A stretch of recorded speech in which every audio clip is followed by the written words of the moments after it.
Okay guys, this is my grandma's roll recipe, and to start off you'll want to preheat your oven to 350, and the estimated cook time will be 20 minutes and it serves 24 people. So make sure to get 2 cups of milk, 1 square of margarine or butter, half a cup of sugar, 2 teaspoons of salt, 2 eggs, 2 tablespoons of yeast, half a cup of warm water, 1 tablespoon of sugar, and around 8 cups of flour. You'll probably need more, so keep that handy. And make sure to get a big bowl to set aside your dough for later on. Okay, right here, I'm creating my milk and margarine or butter mixture, and I'm going to set this aside. No, I'm going to put this in the oven for 3 to 4 minutes and make sure that the butter or margarine is completely melted. Okay, right here, I'm making my yeast. Make sure you get a big glass cup or whatever cup as long as it's big, because the yeast will rise. Okay, so I dumped my 2 tablespoons of yeast into the cup, and right here's the most important part. I got lukewarm water, just warm enough to activate my yeast, but not too hot to kill it. And I added my sugar, my 1 tablespoon of sugar into the yeast mixture, and I made sure to mix it up really well. And I set it aside to let that activate so I can put it in the dough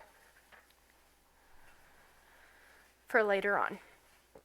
Okay. So I put my milk and butter mixture into the KitchenAid in this scene, and I'm using the eggs to cool it down, and I cannot put the yeast mixture in until I cool down this milk and butter mixture by putting in some of the other ingredients like the salt and the sugar that I just put in there. And I actually put in around 3 to 2 cups of flour into my milk and butter mixture before adding the yeast, and even letting it stir for a while to let it cool down before I add in the yeast so it doesn't kill it.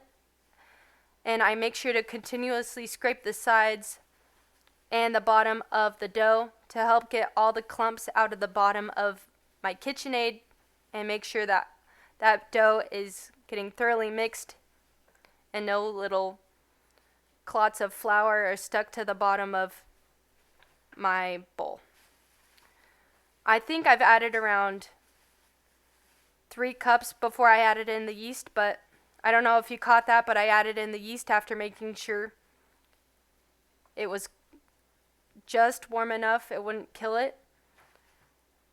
And you can see I'm scraping the sides to make sure I'm getting everything, and I don't know if you can tell, but the dough isn't sticking to the sides of the KitchenAid as much anymore, and that means I've added just about enough flour and I can take it out to knead it.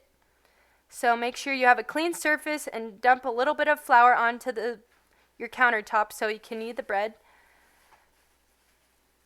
And I usually like to think about kneading the bread like chest compressions. You'll want to make sure that you really pound the bread to thoroughly knead it. And I continuously fold the dough over and over to help spread the flour evenly over the dough's surface. And after I feel like it's reached just the right consistency, I guess you can call it, I'll set it aside in my blue bowl that I've picked out because it's nice and big and I know the dough will rise. And I'm grabbing my wet rag that'll wring out nice and good before I put it over the top of my dough to let it rise for 1 hour. And after 1 hour, you can go ahead and make your rolls. Get a nice big cookie sheet and you can make an OK sign with your fingers, and I like to shove the dough in between my fingers to create a nice roll shape. And keep in mind that you don't want to make these too big because they will double in size, and you don't want them touching each other because that'll be hard to separate and not look as nice. And after you make your rolls, cover it with the little wet rag again. Make sure it's not that wet and let it rise for 15 minutes, and then you can stick it in the oven. Thanks for watching, guys, and I hope you enjoy.